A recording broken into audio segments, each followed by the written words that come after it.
Bismillahirrahmanirrahim. I am Professor Nida Mubin, lecturer biology.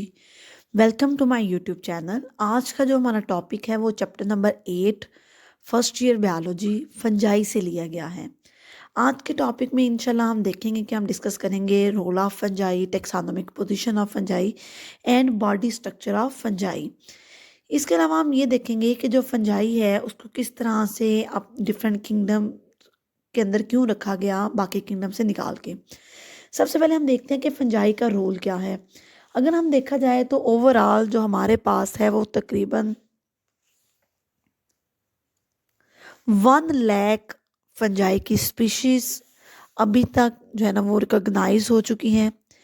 इसके अलावा अगर हम इसके रोल देखते हैं तो सबसे पहला रोल तो ये है कि जो फंजाई है हमारे पास ये नोटोरियस पैथोजन मींस के ऐसे पैथोजन जो कि बहुत ज़्यादा फेमस हों। पैथोजन हम उनको कहते हैं जो कि डिजीज़ काजिंग एजेंट होते हैं। तो फंजाई की ह्यूज वैरायटीज़ ऐसी हैं जो कि डिजीज़ काज करती हैं, जैसे रस्ट है, स्मट है, मोल्ड है। ये सारी ऐसी फंजाई हैं जो कि ये डिफरेंट किस्म की ये डिजीज़ हैं, जैसे रस्ट और स्मट है। ये ऐसी डिजीज़ हैं जो कि प्लांट के ऊपर हो रही हैं। जैसे प्लांट का जो आपने गंदम वीट प्लांट जो है ना वो देखा होगा। वीट प्लांट के जो कर्नल्स होते हैं, जो सिट्टे होते हैं, उनका ब्लैक हो जाना, तो इस तरह से सीड्स के अंदर फंजाई का पेनिट्रेट कर जाना। तो फंजाई इस तरह से डिफरेंट डिजीजेस काज करती है। फंजाई हमारे पास हम कहते हैं कि बहुत सी खुराक को भी खराब करती है। आपने एप्पल्स जो है ना वो देखे होंगे, एप्पल्स खराब हो जाते हैं और उसके अंदर पेनिट्रेट की होती है फंजाई। एप्पल ना ब्राउन सा ऐसे खराब हो रहे होते हैं और वो ऐसे नहीं होता कि जिधर से खराब है सिर्फ उधर खराब है, बल्कि ऐसे लग रहा होता है जैसे बारीक थ्रेड लाइक स्ट्रक्चर जो एप्पल के अंदर पेनिट्रेट किए हुए हैं। बेसिकली वो सारे जो है ना वो फंजाई होती है। कॉमन आप अपनी लाइफ में एक एलजी ज़्यादा देखते हैं, एक फंगस ज़्यादा देखते हैं। तो जो आपकी ब्रेड पे और ये जैसे रोटी पे लग जाना या फ्रूट्स पे लग जाना, तो ये सारी फंजाई हैं।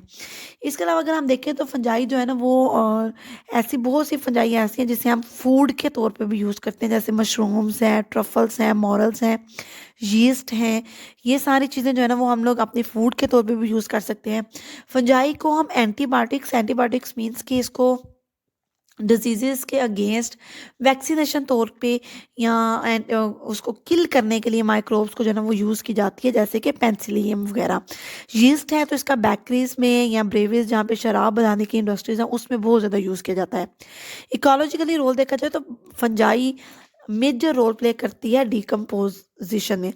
डिकम्पोजिशन का मतलब यह है कि मटेरियल जो कि एक दफ़ा यूज़ हो गया उसको दोबारा से जो है ना वो डिकम्पोज करके तो उसको ऐड करना इन्वायरमेंट में, साइल में, उसको दोबारा यूज़ करने के काबिल बनाना।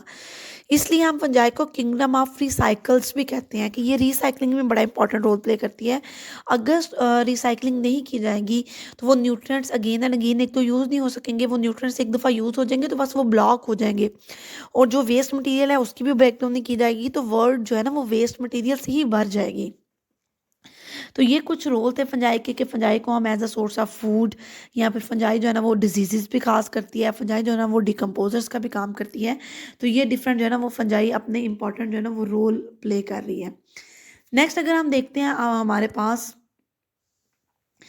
टेक्सानोमिक स्टेटस ऑफ फंजाई। तो फंजाई को टेक्सानोमिक स्टेटस का मतलब ये है कि फंजाई को कौन से किंगडम के अंदर रखा गया, क्या उसको लैदा किंगडम में रखा गया बाकी, या फिर पहले जैसे कि हमने पीछे प्लांट या एनिमलिया या प्रोटिस्टा वगैरह पढ़े हैं तो उनके अंदर रखा गया। तो फंजाई को एक सेपरेट किंगडम में रखा गया। अब हम ये देखेंगे कि फंजाई को सेपरेट किंगडम के अंदर क्यों रखा गया। बेसिकली जो फंजाई है उसके कुछ प्लांट से रिजेम्बलेंसेस तो हैं कि इसकी सेल वॉल है, इसके अंदर सेंट्रियूल नहीं होता और प्लांट के अंदर भी सेंट्रियूल नहीं होता। ये नॉन मोटाइल है मीन्स कि ये मूव नहीं कर सकती। मतलब कि प्लांट के पास सेल वॉल है, इसके पास भी सेल वॉल है। प्लांट के पास सेंट्रियूल नहीं है, इसके पास भी नहीं है। प्लांट के मूव नहीं कर सकते और ये भी जो है ना वो ये मूव नहीं कर सकती। इसका मतलब है कि हम उसको प्लांट में रख सकते थे। लेकिन अगर दूसरी साइड पे देखा जाए तो इसकी कुछ ऐसी रिजेम्बलेंसेस थी जो कि इसको एनिमल से मिलाती थी। मतलब ये है कि ये जो है ना वो अपनी खुराक खुद नहीं बना सकते, हेटेरोट्रॉफ होते हैं और एनिमल भी अपनी खुराक खुद नहीं बनाते। इनकी सेल वॉल तो है लेकिन उसमें सेलुलोज मौजूद नहीं होता, जबकि जो प्लांट है उसकी उसमें तो सेलुलोज होता है। इसकी सेल वॉल के अंदर काइटिन मौजूद होता है। इसके अलावा ये है कि फंजाई के ऊपर एक्सटर्नल स्ट्रक्चर मौजूद होता है, स्केलेटन मौजूद होता है, जिसे जो है ना हम एक्सोस्केलेटन कहते हैं। जो एक्सोस्केलेटन है वो तो करेक्टर एनिमल का है। अब इसलिए हम कंफ्यूज थे साइंटिस्ट के, वो इसको एनिमल्स के साथ रखेंगे, इसको प्लांट्स के साथ रखें। अब ये भी कंसीडर किया जाने लगा कि जो फंजाई है वो बेसिकली अगर हम देखे जाए अभी के मौजूद एनिमल्स और फंजाई, इनके एंसेस्टर सेम है। मीन्स कि इनके बावजूदात तो सेम थे, लेकिन एवोल्यूशन की वजह पे जो है ना वो चेंजेस आ गई। वैसे भी आपको पता है कि साइंस जो है ना वो एवोल्यूशन पे बिलीव करती है, और एवोल्यूशन में तो यही है कि हमारे भी कहीं कहीं ना एंसेस्टर जो है ना वो बैक्टीरिया ही हैं। बैक्टीरिया से अच्छे से सलूक क्या करें, क्या पता वो हमारे कोई परदादा परनाना वगैरह निकल आए। अच्छा, अब हम देखते हैं कि अब जब ये एनिमल से मिल रहा था तो हमने इसको एनिमल्स के अंदर क्यों नहीं रखा। बेसिकली इसके कुछ डिफरेंसेस थे जो कि इसको एनिमल के साथ नहीं मिलने दे रहे थे। फॉर एग्जांपल फंजाई के पास सलवाल थी, जबकि एनिमल के पास तो सलवाल होती नहीं है। फंजाई जो है ना वो फूड खुद तो नहीं बनाती, लेकिन उसका जो मेथड है फूड लेने का वो ये है कि वो ऑब्जॉर्प्शन करती है, जबकि प्लांट तो ऐसा नहीं करते। मीन्स के ये डेड ऑर्गेनिक मैटर से लेती है, जबकि प्लांट ऐसा नहीं करते। फंजाई मूव नहीं कर सकती, जबकि प्लांट तो मूव कर सकते हैं। और फंजाई के पास सेंट्रीयूल भी नहीं होता, जबकि जो एनिमल्स हैं उसके पास तो सेंट्रीयूल होता है। सॉरी, एनिमल्स मूव कर सकते हैं और फंजाई मूव नहीं कर सकती। नेक्स्ट अगर हम देखते हैं कि ये अब ऐसे करेक्टर भी इसके आगे जो इसको एनिमल से नहीं मिलने देते, ऐसे इसके कुछ ऐसे करेक्टर भी थे जो इसको प्लांट से नहीं मिलने दे रहे थे। कि प्लांट तो ऑटोट्रॉफ होते हैं, लेकिन ये हेटरोट्रॉफ है, ये अपनी खुराक खुद नहीं बनाते। प्लांट के सेल वॉल में सेलुलोज होती है, और इसके सेल वॉल में जो है ना वो सेलुलोज नहीं होती, बल्कि कार्टन होता है। तो इसलिए हम इसको प्लांट के साथ भी नहीं रख सके। जब हम इसको प्लांट में भी नहीं रख सके, इसको हम एनिमल्स में भी नहीं रख सके, तो देन हमें इसको एक अलहदा किंगडम में रखना पड़ा। हमने इसको क्यों सेपरेट किंगडम देना पड़ा?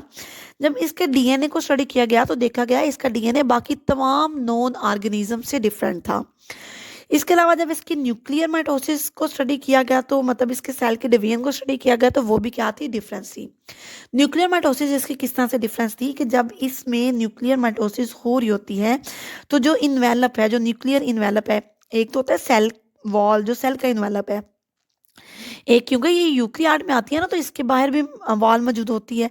तो जो इसकी अपनी जो न्यूक्लियस की वॉल थी वो ब्रेक नहीं होती, बल्कि हालांकि बाकी माइटोसिस में हमेशा ही ऐसा होता है कि सबसे पहले जो न्यूक्लियर मेम्ब्रेन है वो डिसअपेयर हो जाती है, लेकिन इसमें वो डिसअपेयर नहीं होगी, बल्कि इसमें क्या होगा कि इसकी मेम्ब्रेन के अंदर ही रहते हुए जो हमारे पास क्रोमोसोम्स हैं वो स्पिंडल फाइबर में अरेंज होंगे, और वो सेपरेट जो है ना वो 2 क्लस्टर्स में डॉटर क्रोमोसोम बन जाएंगे। जब डॉटर क्रोमोसोम बन जाएंगे तो उसके बाद जो है ना वो हमारे पास क्या होगी, न्यूक्लियन वाला जो है ना वो बाद में डिसअपेयर होगा। तो इसलिए क्या किया गया। इसके अलावा देखा जाए तो इसका जो न्यूक्लियाई है वो हैप्लाइड है, और कुछ टाइम के लिए जो है ना इसका जाइगोट पोजीशन बस क्या होता है, डिप्लॉइड होता है।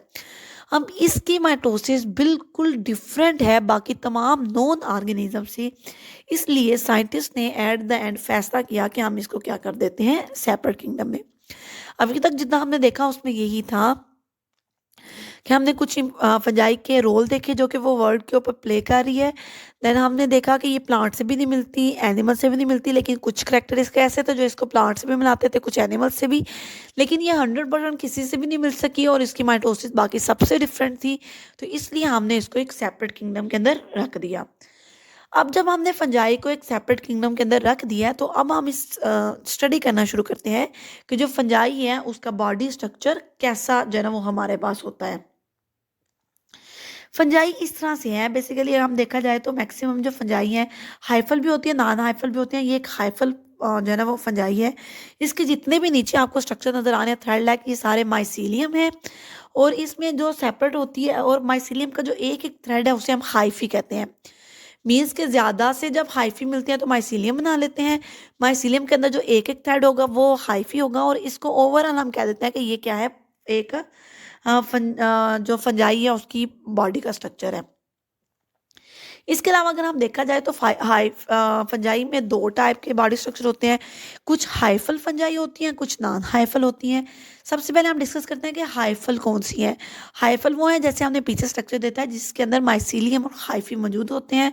माइसीलियम बेसिकली हाइफी मिलके माइसीलियम बना लेते हैं, और हाइफी अगर हम देखा जाए तो ये लॉन्ग भी होते हैं, और थ्रेड लाइक होते हैं, ब्रांच्ड होते हैं, और ट्यूबुलर स्ट्रक्चर होते हैं, उसे हम कहते हैं ये क्या है, हाइफी है। अब हाइफी की भी हमारे पास टाइप होती है, सेप्टेट है और ए सेप्टेट है। ये देखिए सेप्टेट और नॉन सेप्टेट भी हम इसे कह सकते हैं और ए सेप्टेट भी। बेसिकली सेप्टेट का मतलब होता है जिसके अंदर क्रॉस वॉल मौजूद हो, और नॉन सेप्टेट का मतलब होता है जिसके अंदर क्रॉस वॉल मौजूद ना हो। अब सेप्टेट में देखिए आपको नजर आ रहा है कि हर एक सेल लहदा-लहदा है, ये जो आपको डॉट नजर आ रहे हैं ये अंदर न्यूक्लियस है और बाकी इसकी वॉल्स हैं। जबकि नॉन सेप्टेट में देखिए कोई भी वॉल मौजूद नहीं है, बल्कि न्यूक्लियस जो है ना वो सारे ऐसे एक ही बॉडी के अंदर मौजूद होते हैं। अगर हम सेप्टेट की डेफिनेशन देखें तो वो भी यही है कि जो इस हाइफी हैं वो उनके दरमियान में क्रॉस वॉल मौजूद होती हैं, और नॉन सेप्टेट में क्रॉस वॉल नहीं होती, बल्कि ये मल्टी न्यूक्लिएटेड होता है कि इसमें ज़्यादा से न्यूक्लियस जो है ना वो मिलकर रह रहे होते हैं एक ही जगह पे, क्योंकि वो सेपरेट नहीं है। इसके अलावा अगर हम देखें तो जो हमारे पास हाइफल फंजाई हैं, इसमें हम कहते हैं कि ये एक दूसरे के साथ पैक्ड होके, मीन्स के जो फंजाई हैं वो ज़्यादा सी फंजाई आपस में मिल के जो है ना वो रह रही होती हैं और इकट्ठे एक ही जगह पे जैसे कॉलोनी की फॉर्म में रहना, और इसलिए जो इसका रिप्रोडक्टिव सिस्टम है वो भी कम्प्लेक्स होता है, जैसे मशरूम मॉरल, पीछे भी हमने एग्जांपल जो है ना वो पढ़ी। आपको जैसे मैंने कहा था कि इसकी बॉडी के एतबार से दो टाइप है, हाइफल है और नॉन हाइफल है। हाइफल में आपने देख लिया कि सेप्टेट और ए सेप्टेट होते हैं और थ्रेड लाइक स्ट्रक्चर होते हैं। जो नॉन हाइफल है इसका मतलब है उसके नाम से शोर है कि इसके अंदर किसी किस्म के भी हाइफी मौजूद नहीं होंगे। इसकी बेस्ट एग्जांपल यीस्ट है, ये आपके पास डायग्राम में भी यीस्ट ही दिखाई गई है, और यीस्ट आपको नज़र आ रहा होगा कि इसमें कोई भी थ्रेड लाइक स्ट्रक्चर मौजूद नहीं है। Thank you so much students. आपका कोई भी क्वेश्चन होगा इससे रिलेटेड तो आप मस्ट जो है ना वो पूछिएगा।